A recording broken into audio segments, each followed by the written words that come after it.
Assalamualaikum warahmatullahi wabarakatuh. Perkenalkan, nama saya Dwi Mei Fasari, NPM 5021038. Baiklah teman-teman, di sini saya akan membahas materi tentang konsep dasar kurikulum dengan mata kuliah Telaah Kurikulum, dosen pengampu mata kuliah Bapak Tio Gusti Satria, Magister Pendidikan. Langsung saja kita masuk ke materi, yaitu tentang pengertian kurikulum.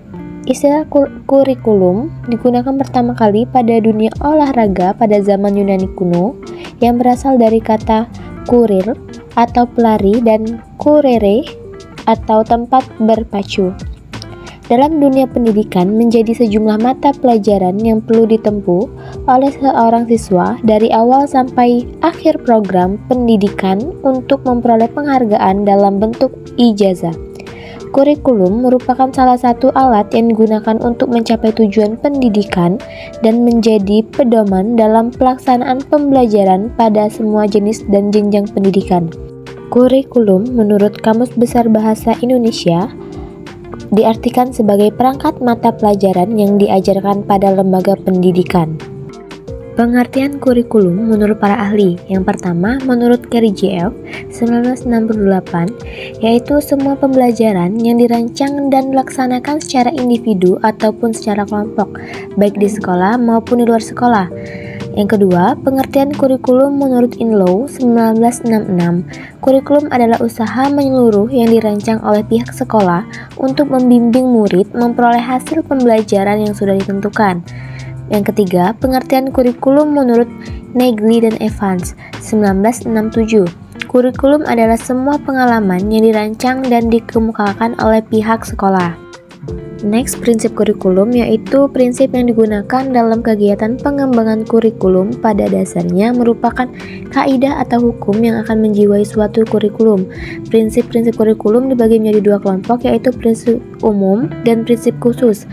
Prinsip umum yang meliputi prinsip relevansi, prinsip fleksibilitas, prinsip kontinuitas, prinsip praktif, dan prinsip efektivitas. Prinsip khusus meliputi prinsip penentuan tujuan pendidikan, prinsip pemilihan isi pendidikan, prinsip pemilihan proses belajar mengajar, prinsip pemilihan media dan alat pengajaran, dan prinsip yang berkenaan dengan penilaian.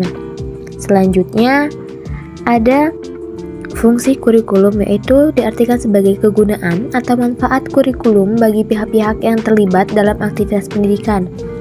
Fungsi kurikulum dalam dunia pendidikan dibagi menjadi beberapa, yaitu diantaranya ada fungsi kurikulum untuk siswa sebagai acuan belajar, fungsi kurikulum untuk guru sebagai pedoman pengajaran pada siswa, fungsi kurikulum untuk kepala sekolah sebagai pemimpin penyelenggaraan pendidikan di sekolah sebagai pedoman pengelolaan sistem pendidikan, dan lain-lain.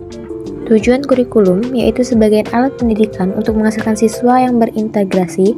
Kurikulum juga membuat siswa mengerti sistem pendidikan yang diterapkan sehingga siswa dapat memutuskan pendidikan yang ia inginkan di jenjang pendidikan selanjutnya.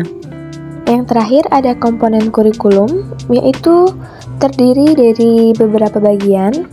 Di antaranya ada isi program kurikulum, yaitu segala sesuatu yang diberikan kepada anak dalam kegiatan belajar mengajar dalam rangka mencapai tujuan.